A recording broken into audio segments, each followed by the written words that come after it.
We were told philosophy would free us, that reading Nietzsche, Camus, Plato would make us better, wiser, stronger. But for many, it's done the opposite. You don't need chains when your thoughts won't let you move. Søren Kierkegaard warned us, the philosopher who endlessly observes life without acting is already dead. You scroll quotes, watch debates, take notes. You know the definition of eudaimonia, but you haven't left your apartment in days. You've replaced action with abstraction. Is it wisdom or just withdrawal? In 2000, psychologist Susan Nolen-Hoeksema published studies on rumination. She found that deep thinkers were often trapped in a loop, not solving problems, just replaying them. Depression increased, decisions vanished, all in the name of understanding. And here's the disturbing part. The more intelligent the person, the more likely they were to drown in this. You think too much, and now you can't do anything. Slavoj Žižek, the eccentric philosopher himself, called modern philosophy masturbatory, self-referential, detached. A performance for other philosophers, he said, nothing to do with real life. So what if your obsession with meaning is the very thing stealing your life? Look at the forums, Reddit threads, Discord chats, TikTok duologues about absurdism and despair. Smart people, lonely people, all performing intelligence while silently deteriorating. They debate if life has meaning, but can't clean their room, can't maintain friendships, can't feel anything that isn't filtered through irony or Sartre. This is not enlightenment. It's paralysis wearing a turtleneck. You want to feel alive? Then live. Not theorize, not analyze. Live.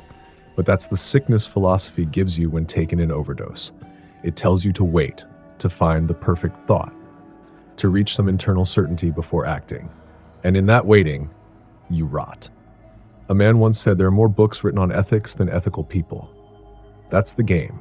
Philosophy can teach you how to be good, but it can also become your excuse to never risk trying. You talk about stoicism, but you panic when your plans change. You quote Camus, but you fold the moment life becomes absurd. You understand Kierkegaard, but you won't take a leap. You've turned freedom into fear. Here's a secret nobody tells you. Philosophy isn't always medicine. Sometimes it's a drug, one that numbs the will, one that teaches you to wait for meaning instead of making it. And like any drug, it can become a lifestyle, addictive, self-justifying, beautiful in language, empty in life. Does that mean philosophy is worthless? No. But let's be honest, for some of you, it's not helping, it's hurting. The same way someone can read self-help books for 10 years and never help themselves, you can read every existentialist and still fail to exist. So here's the real question.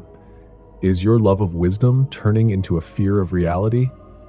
Because if so, that's not philosophy. That's avoidance wearing a mask. And until you rip that mask off, you'll keep mistaking intellectual depth for emotional depth. You'll confuse thinking for becoming. And becoming?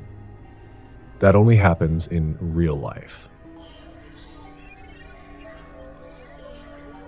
Philosophy likes to present itself as a discipline of liberation, but behind the bookshelves and lecture halls lies a disturbing truth. Most philosophy is not meant for you. Let's start with the numbers. Philosophy departments today remain overwhelmingly white, male, and Western.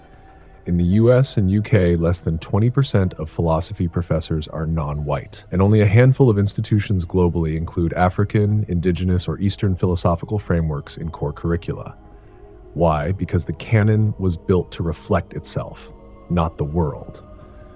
This isn't enlightenment, it's intellectual colonization. Pierre Bourdieu called it cultural capital, the idea that the elite preserve power not just through wealth, but through knowledge they make inaccessible. Language becomes a fence, academic jargon becomes the moat, and philosophy, a private garden where only the educated are invited to think. When was the last time a philosophy course taught you how to survive despair without referencing Plato? Now look at who becomes a philosopher, who gets published, who gets read. It's not the kid working 2 jobs, it's not the mother rebuilding after trauma, it's the elite, the ones who had time to ponder questions because they were protected from the urgency of survival.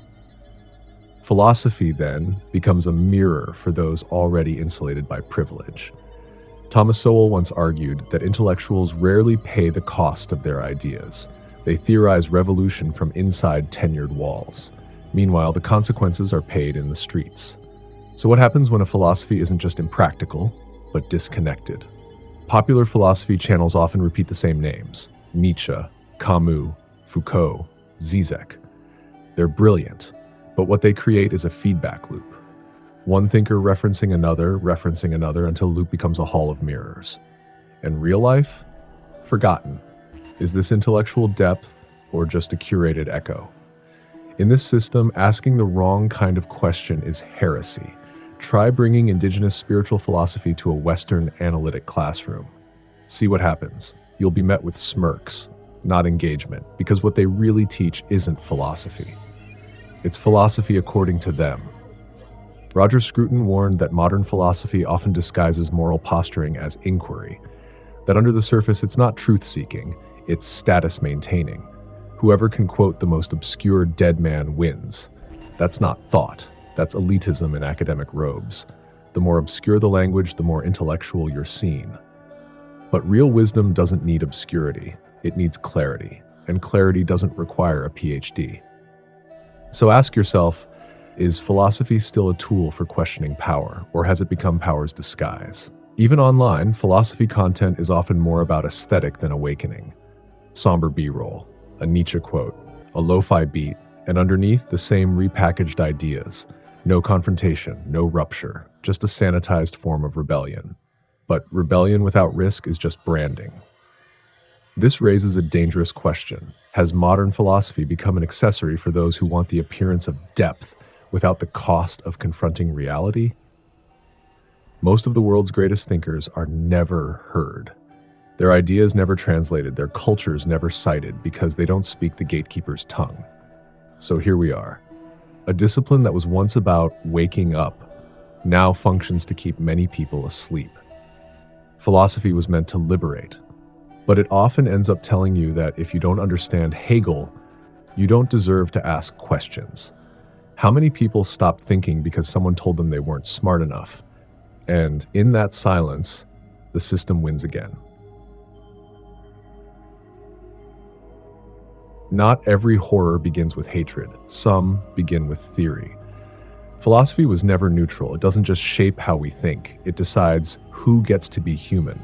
And history proves this. Some of the darkest systems didn't abandon meaning. They built it, brick by brick, word by word, with syllogisms, with manifestos, with logic sharpened like a blade. What happens when reason becomes a tool for cruelty? Take Martin Heidegger, one of the 20th century's most influential philosophers. The man who wrote about being and authenticity was also a proud Nazi. Not accidentally, not peripherally. He embedded himself in the regime, believing National Socialism might actualize his metaphysics.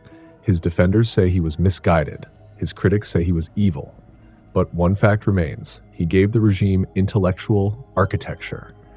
And that's how atrocities survive, when violence wears the robes of thought. Now look at the 21st century. Logical positivism, the school that rejected metaphysics in favor of hard data, helped birth a new god, the algorithm. In rejecting morality as non-verifiable, they helped create systems that don't ask what's right, they only ask what works. Surveillance, predictive behavior, mass data harvesting. The logic is clean. The result is horrifying. Can ethics survive a world run by pure calculation? Michel Foucault once wrote about power being hidden in systems of knowledge.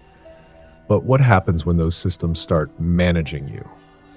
Today, Foucault's theories, meant to reveal hidden power, are often used by the very institutions he warned us about. Surveillance capitalism thrives on knowing you better than you know yourself. It doesn't punish you, it predicts you. Philosophy once asked, what is man? Now it whispers, what can be done with him? And then there's moral relativism, the idea that all values are subjective. It sounds liberating until it's not, because if no value is objectively true, then no value is objectively worth defending. And suddenly, torture is a cultural nuance. Oppression is a social construct. Genocide is a matter of perspective. If nothing is real, nothing can be wrong. This is how people stop caring, not because they're evil, but because they've been taught that truth itself is suspicious. And so they scroll past tragedy, they dismiss injustice as complicated, they retreat into irony and cleverness and call it enlightenment. Paul Feyerabend, one of philosophy's loudest heretics, once said, "Philosophy is more dangerous than religion because it doesn't demand belief. It demands obedience to logic, even when that logic serves death." This is the final twist. Philosophy does not need to be true to be powerful. It just needs to be useful to someone, to governments, to corporations, to engineers building systems with no soul. Ideas once meant to free the mind are now used to mine it. And meaning, it's been commodified, weaponized, and sold back to you through TED Talks and surveillance apps. So here's the real question. What happens when truth isn't abandoned, but monetized? So what now? You've just seen the shadow side of philosophy, the paralysis, the elitism, the weaponization of truth, and maybe, for a moment, it felt like the whole thing should burn. But don't be fooled. For every time philosophy has been misused, there are 100 times it's lit the way forward. It was philosophy that dismantled tyranny, that challenged slavery, that demanded rights where there were none. Philosophy is dangerous because truth is dangerous. But the answer isn't silence. It's clarity. We don't need less philosophy. We need deeper, braver, more human philosophy. Not the kind that hides in towers, but the kind that walks into suffering and dares to think anyway. This video wasn't an attack. It was a warning, a request. Think better, think braver, and never confuse complexity with wisdom. Philosophy can still change lives, but only if we stay awake to the risks as much as the rewards. If this gave you something to think about, like the video, subscribe, and stay tuned, because the next idea might just save you.